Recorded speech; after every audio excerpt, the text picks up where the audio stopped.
El marxismo de Korch. Por Adolfo Sánchez Vázquez. Con el presente volumen los lectores de lengua española podrán conocer directamente los trabajos fundamentales de Korch de la década del 20. Durante largos años estos trabajos no fueron reeditados y apenas ahora comienzan a traducirse a diferentes lenguas.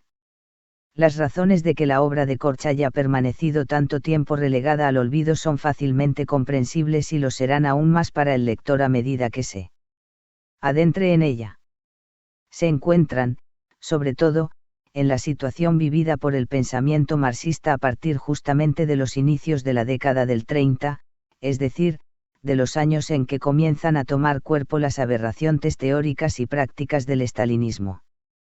El colapso del vivo y polémico pensamiento marxista de los años 20, su sucesivo embaramiento y, finalmente, su ahogo, sellaron por largo tiempo el destino de la obra de Karl Korch. Es comprensible, asimismo, que el cambio operado en los últimos años en la situación del pensamiento marxista hiciera volver los ojos, idealizándolos un tanto, hacia los años en que, bajo el impacto de la Revolución de Octubre y de la subsecuente oleada revolucionaria, el marxismo pugnaba por ajustar las ideas al movimiento impetuoso de lo real. A ese mundo de ideas en ebullición e impregnado de un espíritu crítico que no se prosternaba ante ninguna autoridad, responde el trabajo Marxismo y Filosofía, de 1923, al que sigue algunos años después, una anticrítica en la que Korch se enfrenta con todo denuedo y pasión a sus críticos. Ahora bien, ¿qué sentido tiene esta vuelta de Korch a la escena teórica actual, si desechamos una razón puramente histórica, o cierta nostalgia de una época en que el marxismo se presentaba aún con voces disonantes que la crítica no trataba de acallar? Textos como Marxismo y Filosofía fueron traducidos precisamente al ruso, lengua en la que se le hacían las más severas críticas. No se trata de nada de eso. El hecho es que Korch aparece, en nuestros días, una y otra vez, asociado a nombres y actitudes que, independientemente del valor que les atribuyamos, en modo alguno han perdido su fuerza vital. Si Korch puede merecer hoy nuestra atención no es como objeto de un piadoso recuerdo, o para recrearnos en una aceptación o un rechazo total de sus soluciones, sino porque sus preocupaciones y sus problemas están vivos de uno u otro modo para nosotros. Ciertamente, al acercarnos a Korch algunos problemas que para el marxismo son vitales se despliegan ante nosotros en toda su agudeza. Pero, antes de presentar a nuestros lectores en qué reside su problemática fundamental y, mostrar con ella, su significado actual, tracemos un breve esbozo de su vida y su obra. Karl Korch nace en 1886 en Tosted, Alemania, en el seno de una familia de la clase media. Estudia Derecho, Economía y Filosofía en Múnich, Berlín, Ginebra y Jena. En 1910 se doctora en Derecho en la Universidad de Jena con la tesis titulada El paso de la prueba en la calificación de la confesión. Se casa en 1908 y de su matrimonio tiene 2 hijas. En los años inmediatamente anteriores a la Primera Guerra Mundial, reside en Inglaterra donde entra en contacto con la sociedad fabiana. Respondiendo todavía a su formación jurídica, publica en 1913 una contribución al conocimiento y comprensión del derecho inglés. Al estallar la Guerra Mundial, es movilizado y, con grado de oficial del ejército alemán, toma parte en ella. Esta experiencia histórica y personal influye decisivamente en su vida como en la de tantos otros, la guerra lo lleva a la política. En 1919, el jurista de los años de paz y el combatiente apenas desmovilizado, se convierten en un activo militante político. Ingresa, primero, en las filas del Partido Socialista Alemán Independiente, de orientación centrista, en el que destacan las figuras de 2 colosos de la socialdemocracia, Karl Kautsky y Rudolf Hilferding, que habría de adquirir fama como autor de El Capital Financiero. Pronto abandona las tibias filas del Partido Socialista y se incorpora al Partido Comunista Alemán Unificado, VKPD, que surge de la escisión del Partido Socialista en octubre de 1920 y lleva a la unificación de la mayoría del Partido Socialista y del Partido Comunista en el Grupo Espartaco, fundado por Rosa Luxemburgo en diciembre de 1920. Así, después de haber militado junto a Karl Kautsky, lo encontramos al lado de Rosa Luxemburgo, que personifica la tendencia opuesta. Su militancia política de estos años se conjuga con cierta actividad teórica que da lugar a diversos artículos y ensayos como ¿Qué es la socialización?, 1919, La subversión de la ciencia natural por Albert Einstein, 1921, Puntos nodales de la concepción materialista de la historia 1922, dirigido contra Kautsky, y Glosas marginales al programa del Partido Obrero, 1922. 1923 es para Korch un año de intensa y variada actividad, como profesor de Derecho en la Universidad de Jena, como ministro comunista de Justicia en Turingia, durante los meses de octubre y noviembre, al calor de los éxitos efímeros de la Revolución Alemana, y como diputado comunista del Parlamento de Turingia. En 1923 aparece su famoso trabajo Marxismo y filosofía, que habría de convertirse en el centro de las más agudas y opuestas críticas. Este texto ve la luz en la revista de Leipzig Archiv für die Geschichte des Sozialismus und der Arbeiterbewegung, que publica asimismo los trabajos de George Lukács sobre Moses Hess y La Salle. 1923 es, finalmente, el año en que aparece la obra de Lukács Historia y conciencia de clase. Desde entonces, el título de este libro y el de Marxismo y filosofía, así como los nombres de sus autores, serán asociados por sus críticos más implacables. La actividad práctica política de Korch, desde las filas del Partido Comunista Alemán, se prolongará todavía algunos años, en el curso de los cuales figura como director de Die International, órgano teórico del partido, diputado del Reichstag y delegado al V Congreso de la Tercera Internacional, que se celebra en Moscú en 1925. Los ataques de que es objeto su libro Porzinoviev en dicho congreso y, particularmente, su actitud frente a la política exterior soviética, que se manifiesta sobre todo en su condena del Tratado Germano-Ruso, conducen a su exclusión del partido en 1926. Tras de su expulsión, prosigue su labor como diputado hasta 1928 y desarrolla una actividad política de oposición en torno a las revistas Kommunistische Politik, primero, Der Gegner, El Adversario, después. En la primera publica La lucha de la izquierda por la Internacional Comunista y 10 años de lucha de clases en la Rusia de los soviets. En la segunda, da a conocer sus tesis sobre Hegel y la revolución. En dichas revistas mantiene una posición ultraizquierdista que, en el terreno práctico militante, llega a su fin en 1928. Desde entonces se consagra a una actividad teórica sobre cuestiones diversas. En ella destaca su prólogo a una nueva edición alemana del tomo primero de El Capital. La llegada de Hitler al poder, le hace abandonar Alemania y trasladarse primero a Dinamarca y más tarde a Inglaterra, hasta que en 1936 se instala definitivamente en los Estados Unidos. Aquí publica en 1938 su libro Karl Marx, en el que se ocupa de su doctrina como concepción de la sociedad, de la economía política y de la historia. Las vicisitudes de su vida y su obra no le han apartado de su visión original, aunque ahora insiste sobre todo en la teoría de Marx no como filosofía sino como ciencia social. En cuanto ciencia materialista del desarrollo contemporáneo de la sociedad burguesa, la teoría marxista es, al mismo tiempo, una guía práctica para el proletariado en su lucha por realizar la sociedad proletaria. Korch afirma su fidelidad al pensamiento de Marx, pero destacando lo que, en su juventud, parecía olvidar, su cientificidad. Ciertamente, el tono fogosamente polémico e incisivo de sus trabajos juveniles, queda atrás, aunque permanece en pie aquella aspiración de años lejanos de dinamizar al marxismo, de ponerlo en consonancia con el movimiento de la realidad. Es lo que reafirma ahora al manifestar, 15 años después, que su propósito es exponer a Marx saliendo al paso del procedimiento supuestamente ortodoxo de citarlo al margen de su tiempo y de las condiciones históricas que hay que tener presentes para su interpretación materialista.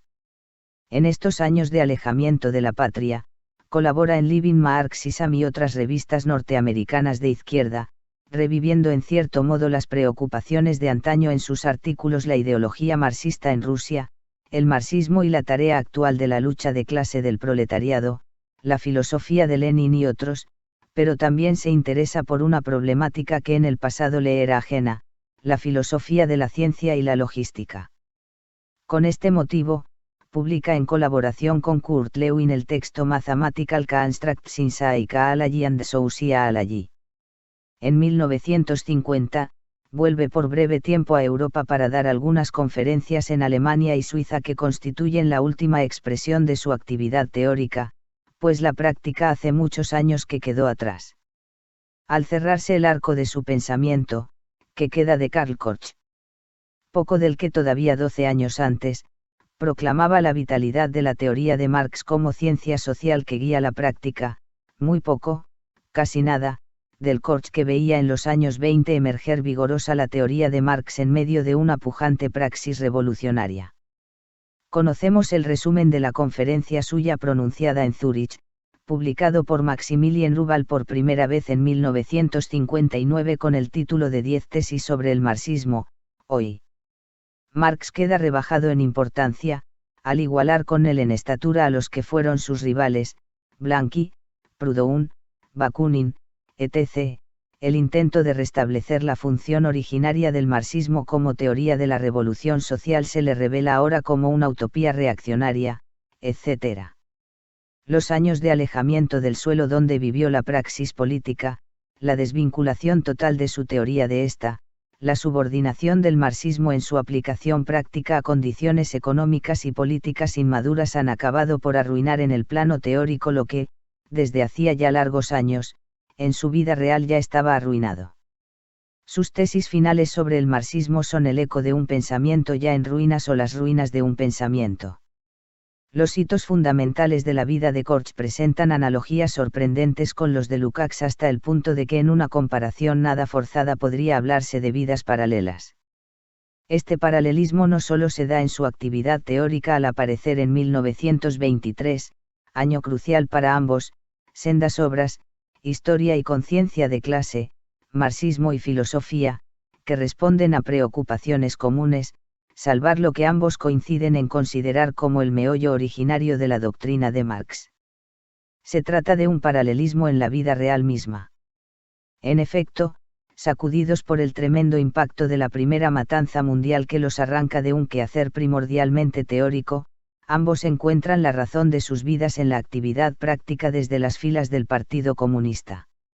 Ambos, como ministros, viven dos efímeras y apasionantes experiencias históricas, las revoluciones alemana y húngara.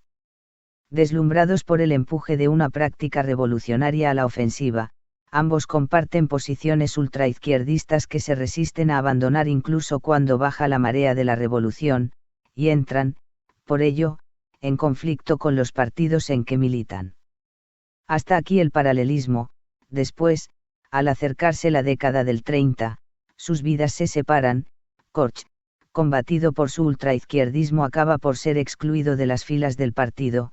Lukács, criticado primero, por el propio Lenin, por sus posiciones izquierdistas y, más tarde, acusado de oportunista por sus famosas tesis de Blum, logra esquivar la exclusión. Lukács responde a sus detractores con una autocrítica, Korsch, con una anticrítica. Sin embargo, al cabo de los años, después de su peregrinación por universidades europeas y norteamericanas, la anticrítica de Korsch desemboca en una crítica casi total, en una verdadera abjuración del marxismo, mientras que Lukács, como un nuevo Galileo, que se autocritica por razones tácticas, llega al final de su existencia, reafirmando, en un rejuvenecimiento de su marxismo crítico, originario, lo que en su juventud fue la razón de su vida.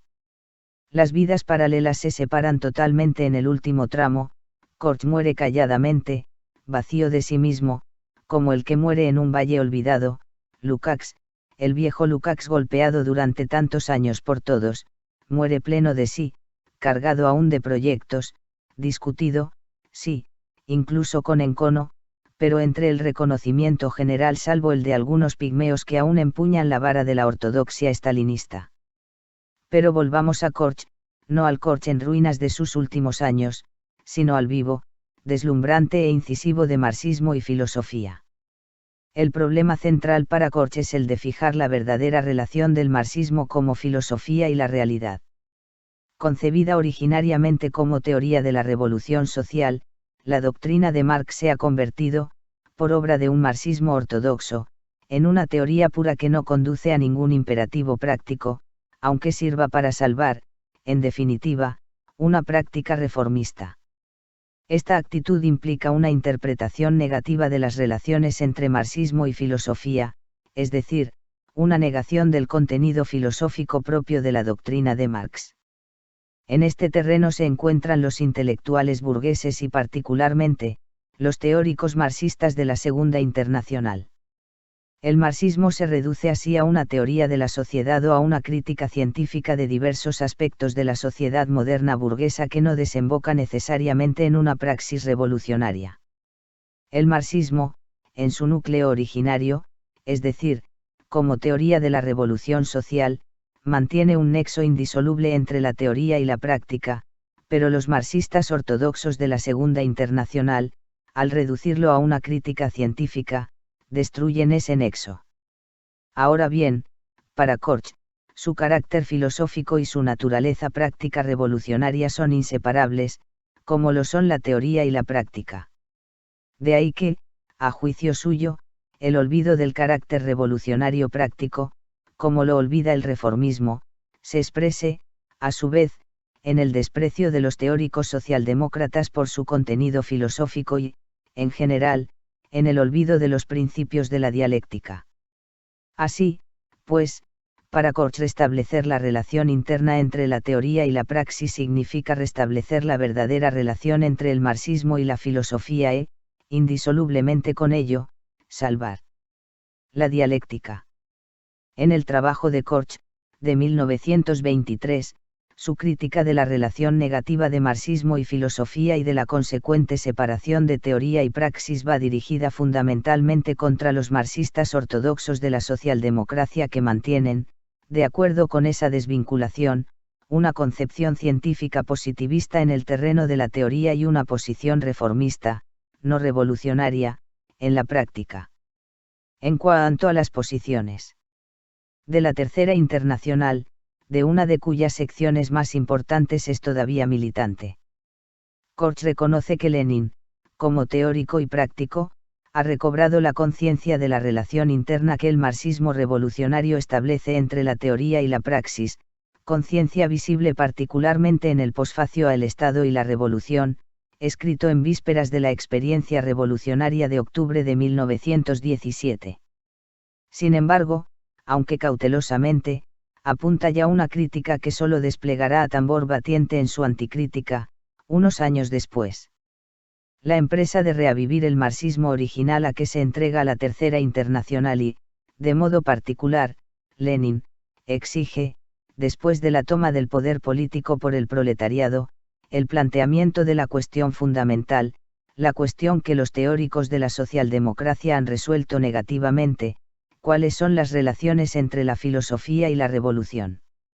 La llamada de atención de Korch no es todavía tanto una crítica a una situación teórica y práctica ya existente, como la indicación de un vacío, particularmente en el plano teórico, que hay que llenar, restableciendo la verdadera relación entre marxismo y filosofía, lo que equivale a sí mismo, como hemos tenido ocasión de subrayar, a restablecer la relación interna entre teoría y práctica, la coincidencia de la conciencia y de lo real como característica de la dialéctica materialista. Lo que en el trabajo de 1923, Marxismo y Filosofía, es sólo la indicación de un vacío o apenas el cauteloso embrión de una crítica soterrada, aflora ya sin velo alguno en su anticrítica posterior. Korch insiste en su rechazo de la concepción cientifista positivista del marxismo, característica de la ortodoxia socialdemócrata, pero ahora su atención se desplaza a los teóricos de la Tercera Internacional. La práctica revolucionaria, desarrollada por el marxismo-leninismo, no se encuentra a la misma altura en el plano teórico. El problema de las relaciones entre marxismo y filosofía se plantea ahora no en la forma negativa de la vieja socialdemocracia, ya que el marxismo aparece ahora con un contenido omnicomprensivo, dialéctico materialista, en el que se acentúa deliberadamente el materialismo a expensas de la dialéctica. La materia ocupa el lugar del espíritu hegeliano y la dialéctica se transfiere unilateralmente al objeto. Al imprimir este contenido filosófico al marxismo se mantiene el dualismo de la conciencia y del ser, así como de la teoría y la práctica. La teoría se separa de la práctica, y deja de ser su expresión aunque vuelve a ella para fijarle sus objetivos. A juicio de Korch, la concepción que Marx tenía de las relaciones entre teoría y praxis deja paso a la oposición abstracta de una teoría pura que descubre las verdades y de una praxis pura que aplica en la realidad estas verdades al fin descubiertas. Así, pues, Korch se pronuncia contra dos modos de concebir la relación de la filosofía y la realidad que, pese a su oposición en el plano teórico y práctico, coinciden en mantener el dualismo de teoría y praxis. No es de extrañar que el doble ataque de Korch a un marxismo que niega la filosofía y a otro que solo la restablece a un nivel materialista naturalista, predialéctico e incluso pretrascendental, fuera seguida ya en 1924, a raíz de la publicación de Marxismo y Filosofía, es decir, antes de que en su anticrítica rechazara abierta y francamente las dos posiciones antes señaladas, de una doble condena. En un caso es la de Wells, presidente del Partido Socialdemócrata en un congreso del partido, y en el otro, la de Zinoviev, presidente de la Tercera Internacional en el Quinto Congreso Mundial de esta, seguidos por los teóricos más importantes de ambas corrientes.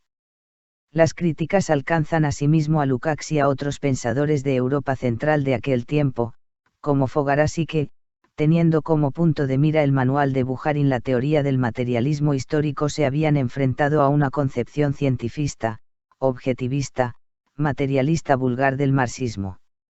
Hay que subrayar que en esta línea de pensamiento, en la que se sitúan Korch y Lukács, se encontrará asimismo un poco más tarde el marxista italiano Gramsci con su crítica del manual de Bukharin.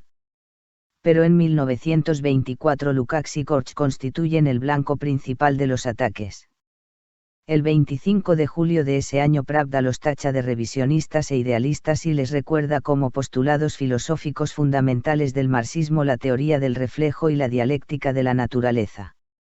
El intento de Korch de restablecer las relaciones entre marxismo y filosofía y, con ellas, de la teoría y la praxis, desembocaba así en una oposición irreductible entre su interpretación del marxismo, como unidad indisoluble de teoría y praxis, y el marxismo científico positivista o materialista predialéctico que negaba esa unidad. Es en este terreno en el que debemos juzgar el significado de la concepción de Korch, y el grado de vigencia que pueda tener en nuestros días. La filosofía de Korch es, en definitiva, una filosofía de la praxis, entendida esta como afirmación del momento decisivo de la práctica de la cual la teoría sería su expresión consciente. El nexo entre una y otra no solo es indisoluble, sino además directo e inmediato. Podemos considerar, en este aspecto, su analogía con el pensamiento de Lukács particularmente por la identificación lukácsiana de sujeto y objeto, de la conciencia del proletariado y del movimiento histórico real. Pero en Lukács la unidad de teoría y práctica que es, ciertamente, indisoluble no se da de un modo inmediato. Requiere de un elemento mediador que es para él, de acuerdo con la teoría leninista de la organización, el partido. Es el partido el que ayuda al proletariado a pasar de clase en sí a clase para sí y, de este modo, le permite alcanzar una visión del todo social y actuar de un modo central para transformarlo. Es, pues, el partido el que asegura, con esta mediación, la unidad entre la teoría y la práctica revolucionarias. En vano buscaremos en Korch la presencia de este elemento mediador, entre la teoría y la praxis la relación es directa, aquella es la expresión de esta. Las limitaciones del pensamiento de Korch, dejemos por ahora las de Lukács, se encuentran en su propia concepción de las relaciones entre la teoría y la práctica. Es justa su crítica de las concepciones que hacen de la teoría un saber puro que no desemboca en imperativos prácticos o un momento aparte que solo vuelve a la práctica para guiarla, para fijarle sus objetivos, o presentar verdades que deben ser aplicadas prácticamente. La crítica de Korch de esta nueva forma de teoricismo exigía otra localización de la teoría, en la praxis misma. Ahora bien, para Korch, el modo de estar la teoría en la praxis es el de la inmediatez, la expresión directa. La teoría es interior con respecto a la praxis. Así pues, Korch se sitúa en un punto de vista opuesto al de la exterioridad de la conciencia de clase que el partido debe introducir, desde fuera, en el movimiento obrero. Como es sabido, esta es la concepción que pasa de Kautsky a Lenin, convirtiéndose en un elemento clave de la teoría leninista de la organización. Podría pensarse que Korch, al oponerse al dualismo de teoría y praxis, que él encuentra en el marxismo de la Tercera Internacional, lo hace precisamente por negar el momento de la interioridad de la teoría y en consecuencia, por su analogía con la concepción cientifista positivista de la socialdemocracia. Y tal vez podría juzgarse que no le falta razón si tenemos presente que la teoría leninista de la conciencia de clase, exterior al movimiento obrero, procede, como reconoce el propio Lenin, del teórico socialdemócrata Kautsky. Sin embargo, a nuestro modo de ver, simplificaríamos demasiado las cosas si viéramos en el modo leninista de concebir la relación conciencia-movimiento obrero, teoría-praxis, un mero calco de la concepción de Kautsky. En efecto, si bien es cierto que Lenin ha señalado la necesidad de inculcar la conciencia socialista desde fuera, no pretende mantener esta conciencia, una vez que el elemento mediador, el partido, existe, como un saber aparte, sino que aspira a que se nutra de la praxis y se integre como un elemento de ella. Con su propia actividad, como teórico político y como político práctico, Lenin ha dado vida a esta concepción. De este modo, un doble e indisoluble movimiento de interioridad y exterioridad sería propio de la teoría en su relación con la praxis. Que en la aplicación de la teoría leninista de la organización haya dominado el momento de la exterioridad da cierta vigencia a la crítica de Korch de una concepción de las relaciones entre teoría y práctica que ya apuntaba en los años de marxismo y filosofía y que, sobre todo, con el uso aberrante del estalinismo, habría de conducir a la consumación total del dualismo de teoría, como saber del partido, finalmente, de Stalin, y práctica. Prueba asimismo que en la entrada misma de la teoría leninista de la conciencia de clase y de la organización estaba ya dada la posibilidad, no la inevitabilidad, de dicho dualismo, ya que en ella ambos momentos coexisten, bastaba olvidar uno, olvidando así la propia concepción de Marx, para que el otro, el de la exterioridad, se elevará al plano de lo absoluto.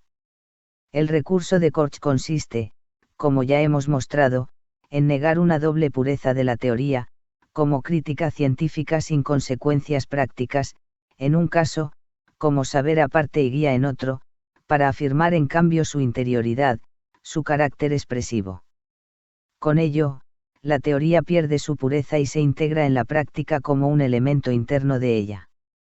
Sin embargo, Korch no logra reivindicar la verdadera función práctica de la teoría, tesis 11, sobre Feuerbach, de Marx, ya que ella no solo expresa o refleja la praxis, aspecto fundamental, subrayado por Korch, sino que la esclarece y, de este modo contribuye a transformar lo real, aspecto cognoscitivo que palidece en Korch. La teoría no es solo lenguaje de la práctica o espejo en el que podemos contemplar su rostro, es asimismo un indicador en medio de la marea que apunta a tierras inexplorables de la unidad de la teoría y la práctica. Todo el texto de Korch tiende a rechazar la relación entre marxismo y filosofía, o entre marxismo y realidad, como una relación de teoría y práctica que niegue el momento de la interioridad. De ahí su hincapié en el carácter inmediato, directo o expresivo de esa relación. Pero este carácter expresivo se transparenta sobre todo en una práctica revolucionaria ya constituida o en movimiento y no en una práctica que hay que promover o constituir. Por eso se explica la aparición de marxismo y filosofía en 1923, es decir, en un momento en que la práctica revolucionaria constituida en octubre de 1917 y puesta en movimiento en Europa Central parece avanzar como prólogo de la Revolución Mundial, Lenin. Pese a las dificultades asombrosas con que tropiezan los bolcheviques en esos años y a los altibajos de la marea revolucionaria, Korch como Lukács, en general, los ultraizquierdistas europeos, creen que, efectivamente, se está escribiendo el prólogo de la Revolución Mundial. Pero pronto cae el telón, la perspectiva revolucionaria mundial se aleja para reducirse, en medio de la relativa estabilización del capitalismo, a la construcción del socialismo en un solo país. Marxismo y filosofía responde a este momento de auge revolucionario. La teoría se ve en Korch como expresión inmediata de la praxis. En una situación de este género el momento de la interioridad oscurece a su opuesto. Es la hora del ultraizquierdismo. Pero esta hora pasa, la propia práctica, con su reflujo, demostrará que las manecillas del reloj no pueden estar paradas en el mismo punto. Dicho en otros términos, la teoría no puede aferrarse a su función expresiva. Va a surgir la necesidad, impuesta por la propia realidad, de que vuelva sobre el curso de lo real, lo analice y desentrañe, para insertarse más profundamente en la práctica misma. Cuando Korch escribe más tarde su anticrítica, la realidad no es la misma de hace unos años. En la medida en que se han ido alejando las perspectivas que se acariciaban en los años 20, el precio pagado por la construcción del socialismo incluye la elevación de la teoría como saber puro y de la organización como destacamento aparte al plano de lo absoluto.